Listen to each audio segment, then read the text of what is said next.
Hello, everyone. I am so excited to share today's guest with you. He is my home state senator, Senator Jeff Merkley from Oregon.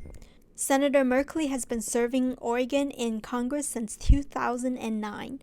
Born in the timber town of Myrtle Creek, Oregon, Senator Merkley is the son of a millwright and the first in his family to attend college. He earned an undergraduate degree from Stanford and a graduate degree in public policy at Princeton's Woodrow Wilson School of Public and International Affairs.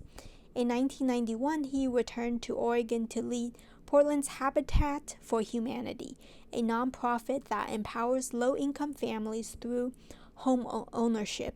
He went on to serve as president of the World Affairs Council in Portland before entering the Oregon House of Representatives in 1998.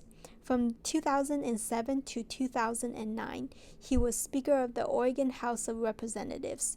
His goals for Oregon include fighting to create jobs for working Oregonians, protecting consumers from predatory practices, and ensuring that all Oregonians have access to high-quality, affordable education. Without further ado, let's listen in on my conversation with Senator Jeff Merkley. Hello there. Yes. Hi, Senator Merkley. Good afternoon. Wonderful to see you again. I know, good to see you. Welcome to the Trips and Global on Wheels podcast hour. I'm so happy you're able to participate. Thank you. Yeah, it's tremendous to be with you. So I know your paternal grandmother is from Australia. Is that right, Senator Merkley? That's correct. Yes, absolutely. So Jean is joining us from Melbourne, Australia. Jean, if you want to do a brief introduction and maybe share a little. Yes, I'm just dialing in from Melbourne in Australia. And I haven't been to Portland, Oregon before. However, my grandfather is from that city. So he came over to Australia during World War II and settled in Melbourne. So one day I'll have to go back and have a look. So your grandfather is from Portland, Oregon? Correct. And my grandmother is from Australia. So there we go. And Jean still has some family in Oregon, so he still has Oregon roots.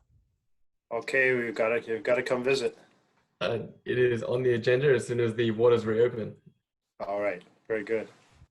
So our first question, if you're comfortable and ready, we'll just start. Great.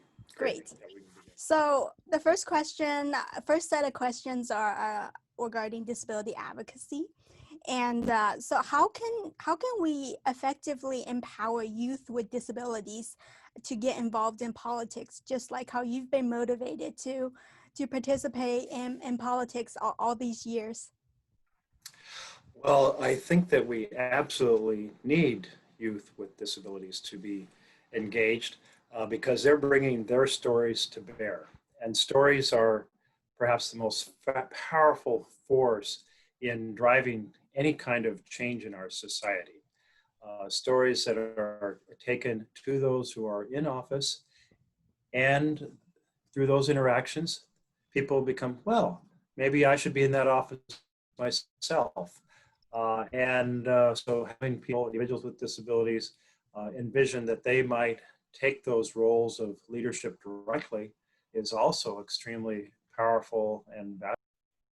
So as you may know, around 70% of people with disabilities in the U.S. are unemployed. So what concrete steps can we do to change this phenomena? I know, you are definitely very open-minded about hiring people with disabilities. I was honored to have been in your office, and so I know you're very open to hiring people of various backgrounds and diversity groups, whether that be race or political ideology or whatnot. Well, we have to really encourage employers to proactively reach out to the disability community, to invite people to apply and be part of the conversation. If you can't get the first step in the door to have a conversation about employment, well, then you certainly can't get the second step, which is to get hired. I think it's very important. For example, on Capitol Hill, I'd love to see a group that would be actively advocating for individuals with disabilities who are interested in working, making sure their names are in line for being interviewed for positions, making sure they know kind of how to get their name in line. I recall when I was first trying to get a job on Capitol Hill back in, well, this is back in the 1977, January 1977, when Carter was first coming into office.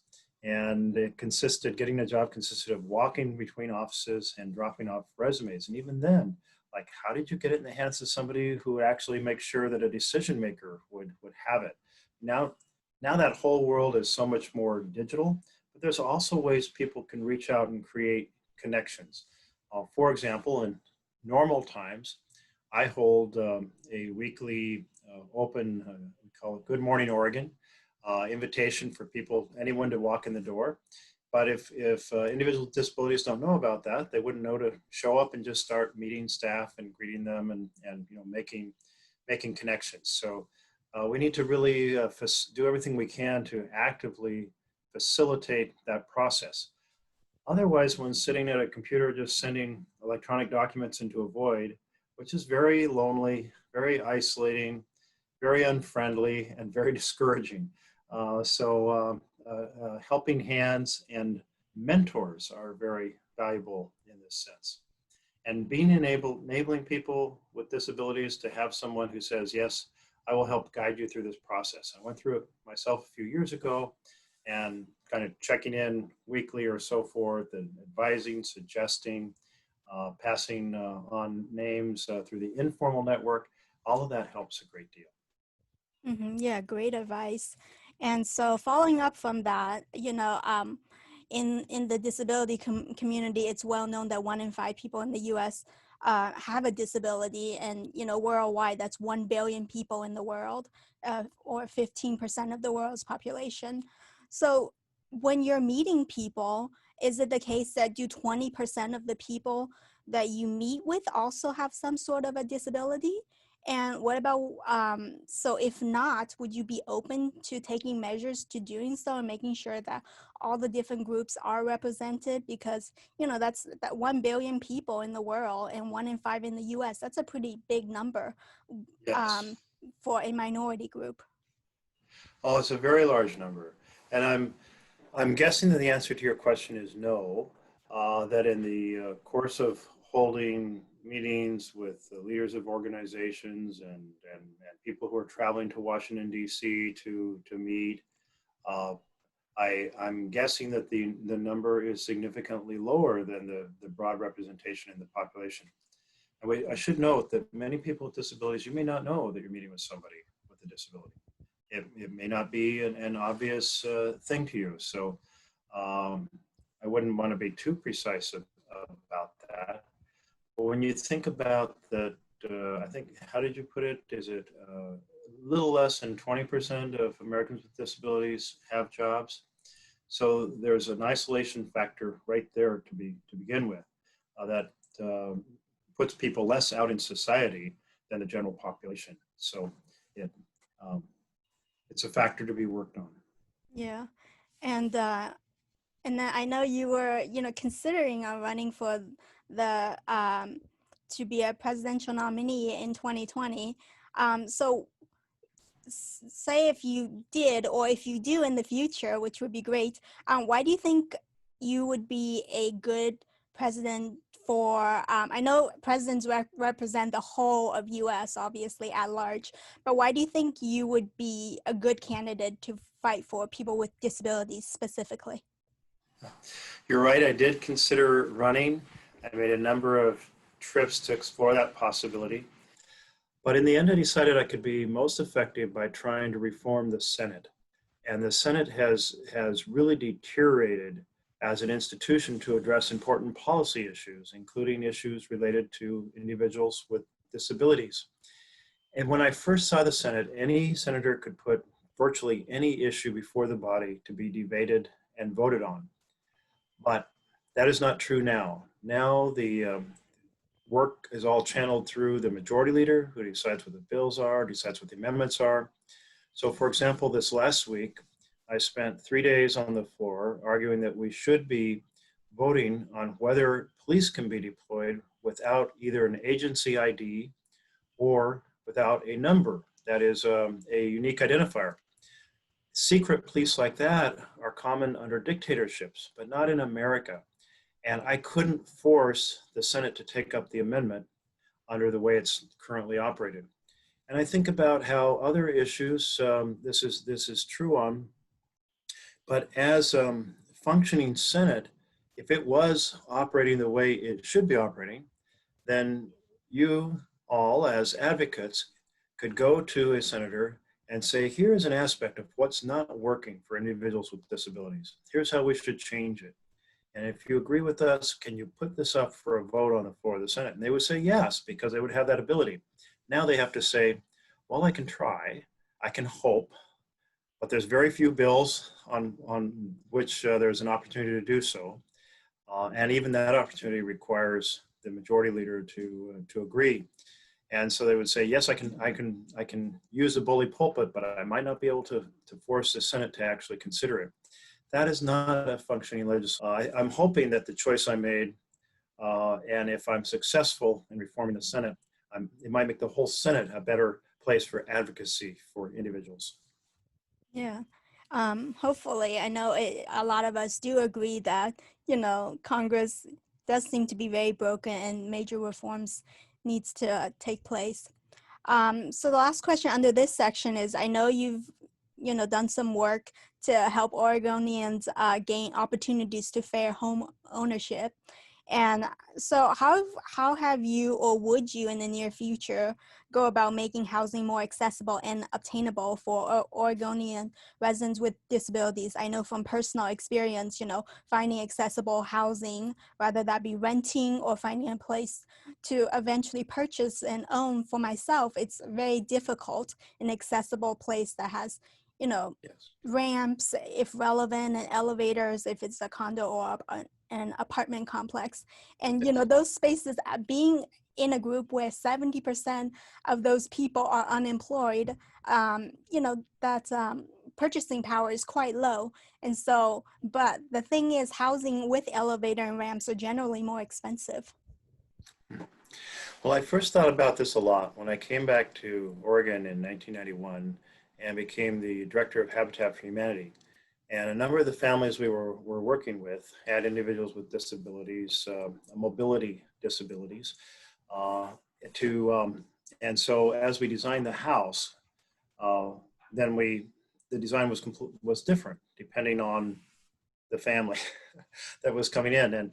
And so issues like stairs and how the bathroom was put together for space and support bars and being able to rotate a wheelchair. And fortunately, there's a lot of guidance now in the building code on how to construct spaces, and a lot of advocacy groups that are ready to give advice and assistance in how to design spaces.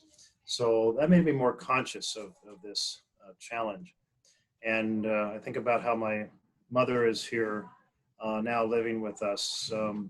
And if she goes any distance at all, she has to go in a wheelchair, even a short distance in a walker. And it's suddenly like door widths and turning spaces and so forth are relevant. And the challenge as a broader society doesn't just involve the design and redesign of spaces. It has this financial component that you're referring to of how housing can be unaffordable. And it's not just individuals with disabilities. I think about how enormous percentage of families are already paying more than half of their income, whatever that source of income might be, for housing, and then having so little for healthcare, for utilities, for just food, all the car, the essentials. So this, I think, creates a broader question of income inequality and wealth inequality. And I think about how it seems like every crisis seems to accelerate the wealth inequality. We can talk about that separately about the current COVID crisis, but it has greatly magnified the poverty of the poor and the wealth of the rich. So therefore, we have to have programs that assist people with those financial barriers through grants, through subsidized loans, low down payment, housing vouchers, and so forth. Yeah, I know you have a system, or you did back in the day, where you match people's savings with grants to own homes somehow.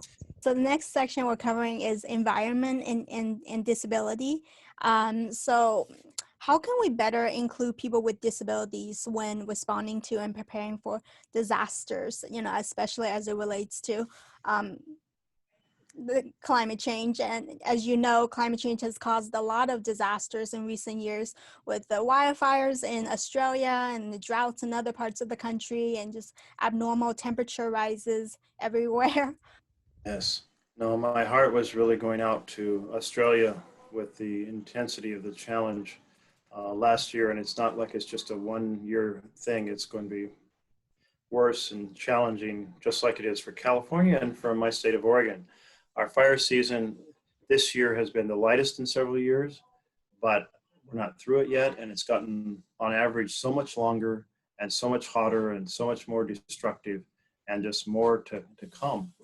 But I think about that, and I think about the big storms that sweep in during hurricane season to inundate low-lying areas. And we've had multiple hurricanes in the last 5 years that have done massive damage.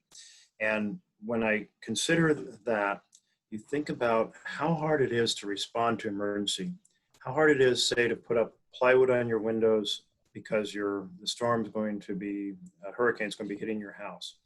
Or how hard is it to get out of the house and leave if a fire is approaching your city, and so forth. And so all those things are greatly complicated by individuals with mobility disabilities.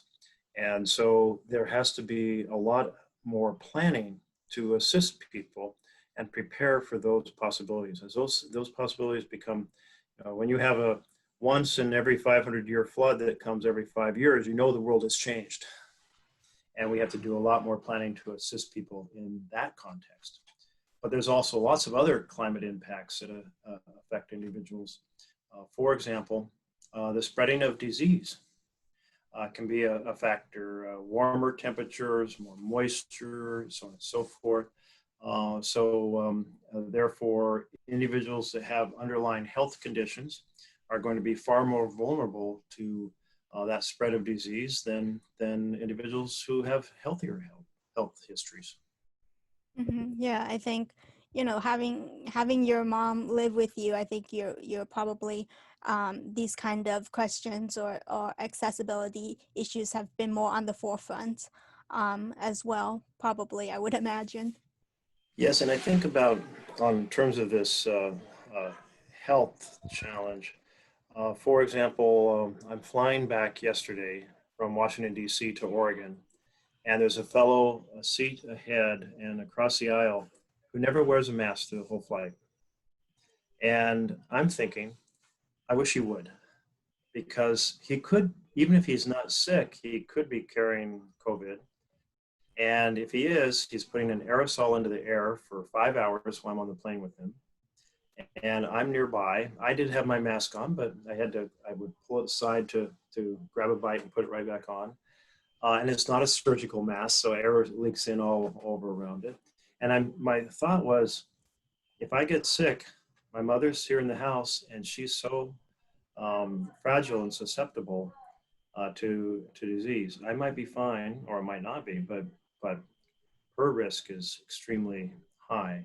And that's just that underlying health conditions that come to play, and we're seeing that magnified by this very devilish coronavirus. Yeah, you should have pulled out your senator status and demanded him to put his mask on. I thought about whispering to the flight attendant and saying, I'm pretty sure you have a rule now on this particular airline that people wear masks. And so why haven't you said anything? Maybe she had, I don't know, but I had on a previous flight on American Airlines that did not have intervening seats. They did not leave empty seats. So you were packed shoulder to shoulder with people, 6 across.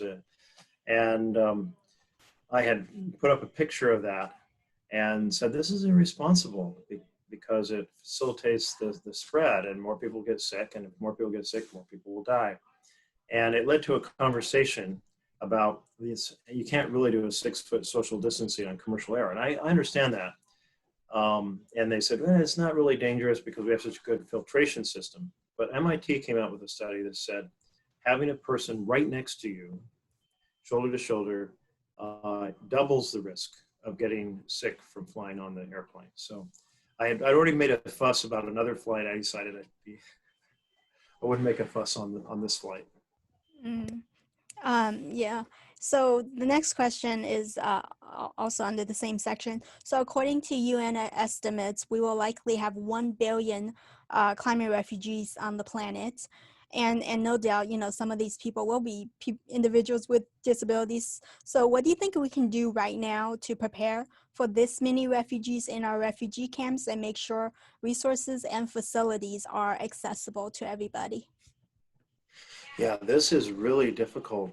If you think about, for example, all the people who fled Syria, and so many people fled to Europe under that war and that dictatorship, and the things that they had to do, crossing the ocean in boats, often jumping out, swimming to shore, and then traveling long distances, hiking over land. How do you do that if you have mobility disabilities? It's really unlikely you'd be able to do that. And then a refugee camp itself, I've been to quite a few of them, and they may get more developed over time, but in the beginning, the facilities are minimal. There may be a very, very large area with, say, one single pit latrine or bathroom. And how do you negotiate that? There isn't surfaces that a wheelchair can traverse. So it has to be something that the United Nations takes up, and within it, all of its refugee, the ways it touches on refugees around the world and the camps that it has, to set standards for their operation and for other organizations that operate refugee camps. There is an individual that I met in the course of advocating against mass incarceration or the incarceration of the children on the border, who has developed refugee camps and serviced them around the world, who might be a very interesting person for you all to interview. I was very impressed by his efforts. Yeah, thank you for that, Jean. So I know that you've urged people to be taking up renewable energy. So in the US, what are your thoughts about the reliability and dependability of renewable energy versus fossil fuels? Well, Gene, a few years ago, even a decade ago, we were talking about a bridge fuel because we know that with the main sources of renewable energy, such as the sun and the wind, you have energy when the sun shines and when the wind blows, but it's pretty hard to store energy. Other forms like hydroelectricity, much easier. You can stop putting water through the dam, if you will. And so there was a sense that, well, we're going to need a low carbon fossil fuel to create a bridge. And I no longer believe that that's true for several reasons. First, that discussion was really about natural gas, which is methane. And we've learned a few things in the last 10 years. We've learned that the production of natural gas leaks enormously. The wells leak enormously, and they're essentially methane.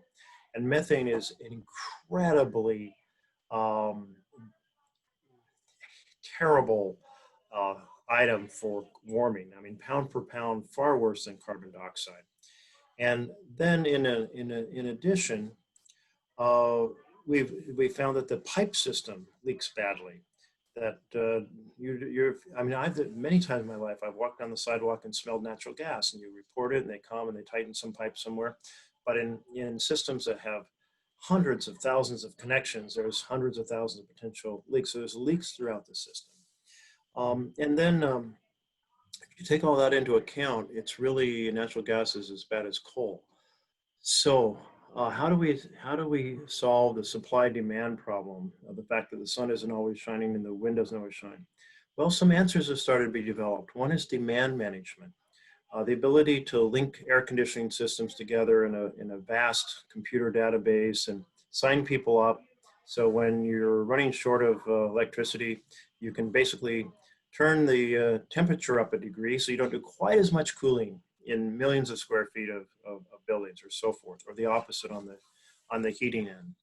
And then various forms of storage, particularly battery storage, are getting a lot cheaper, a lot faster.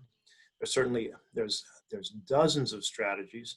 None of them are perfect, but there's been a lot of progress on this storage side. And there's this interaction sometimes between in areas that have hydro, where you can use hydro as the battery. In other words, you turn down the hydro energy during times you have good wind and sun, and you turn it back up. Plus, we're fortunate that demand generally has a curve that's not so different than the solar curve. That is, demand tends to be higher when the sun's shining because that's when humans are active, and that's when the heat is hottest, and so you do the most cooling.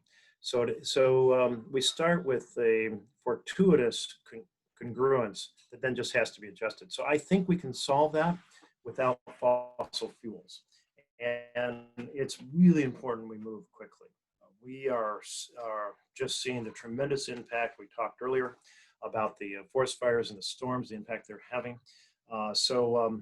This is, well, let me put it this way. I'm really worried about the feedback loops occurring at such a level that it gets beyond our ability to control the global warming. Those feedback loops, examples of them, one is the Arctic ice disappears, and so the water in the Arctic gets more sunlight, traps more heat, so more ice disappears. Another is in cooler waters, there's been a lot of methane stored as methane ice. It starts melting, it starts bubbling up, and that's really dangerous as well. So there's just a couple examples of why we have to move really fast for human-produced global warming gases. Definitely. Ming was telling me about your 100 by 50 Act, which is an example of what we can do to help accelerate the changes. Would you like to talk a little bit about that act? Sure, you bet. This is quite a few years ago, and I took on the goal of laying out a vision for how we in every energy sector could get to net zero carbon production. And there were areas that required more research and more effort than others. For example, places like plane travel and long haul cargo tend to be ones where it's more difficult. But even in those few years since I put forward this vision, we've made some progress. For example, we now have some long haul electric trucks being developed and fast charging stations. So even if they could say go 200 miles on a leg, they could recharge fast enough to actually go basically much further. I would say my hope was I wanted to have President Obama at Paris lay down the goal for humanity. We must be worldwide carbon neutral by 2050. It was too ambitious a goal for him to embrace at that point. And now I feel that we've accelerated so much in heat that really 2050 is too far into the future. We need to be really saying in the next 20 years, we need to be carbon neutral globally by 2040.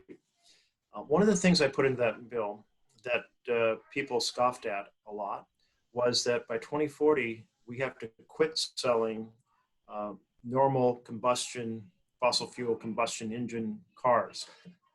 And people are like, oh, are you kidding me? What? We're not having, well, already a number of nations have said they're going to stop selling such cars by 2030.